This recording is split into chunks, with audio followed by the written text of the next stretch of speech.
Hey guys, Brandi here. So today I'm going to be reviewing Boyhood by Richard Linklater. And it is starring Lorelei Linklater, Ellar Coltrane, Patricia Arquette, and Ethan Hawke.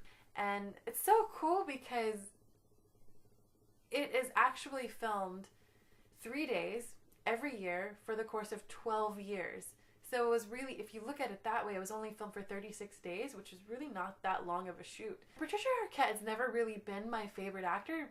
Just something about her, I just think that she just was saying the words. And in the beginning, I really thought the same about her. But as the film progresses and as she develops not only as a human, as a person, and as an actor, I really felt more and more for her character. So that was pretty great. Ethan Hawke has always been a huge inspiration to me as an actor. He and Julie Delpy in Before Sunset or Sunrise, they're just, if you want to talk about these long diatribes of conversation and conversations between the two of them, and it being 100% real in every single moment, and also the camera shots and stuff on that, it's just amazing. And these are also films by Richard Linklater, and if you haven't seen them, you should definitely check them out. He's a Texas filmmaker, which is in and of itself cool because I'm from Texas and I support any not every Texas film, but a lot of Texas film, because I think there are some really talented filmmakers out there that don't get their due. So in this film, Ethan Hawke once again does a stellar performance, and he's just lovely to watch. I just can't get enough of him. And Ellar Coltrane really develops as an actor too. I feel like he and Patricia Arquette in the beginning are kind of topical. They're just saying the words and they feel like maybe a little uncomfortable. But then as that relationship develops between them, and also as they're growing as individuals in their lives, I think it turns out they just did a fantastic job as well. And Lorelei Linklater, from the very beginning, she's this precocious and really intelligent and just beautiful kid on screen, and then she develops into a woman. And to see the changes, particularly in the kids, you see it a little bit less in the adults, but it's definitely there between them as well, is pretty damn cool. It just seems crazy to think that these actors have these obligations for 12 years of their life. And granted, it's only 3 days of production each year. It just seems like a huge commitment.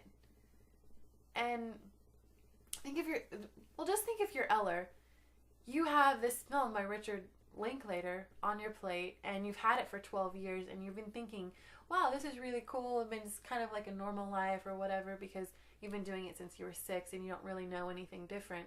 But once it's released, and once people get word of you're a good actor and you have this presence on screen and you're good looking and all of those other factors come into play, you have all these offers coming in, and you've been doing it for 12 years without that realization until now. And how will that affect him as a person, not only as an actor? But back to the movie, I thought it was really kind of cool in the beginning, particularly how they did cultural references where she's singing some Britney Spears, so you know it's definitely the early 2000s. One of the other things I really liked was just the simplistic collective moments in their life and how they made them a tangible story. And I also liked how the ending was very open-ended, so it allowed for you to have your own interpretation of it. I just thought it was really cool to see that, and I love movies that do that. So let me know what you think about it too, because I thought it was just a really nice story. I didn't think that it was amazing, but I did enjoy it, and I think that you should watch it too. The performances are great, and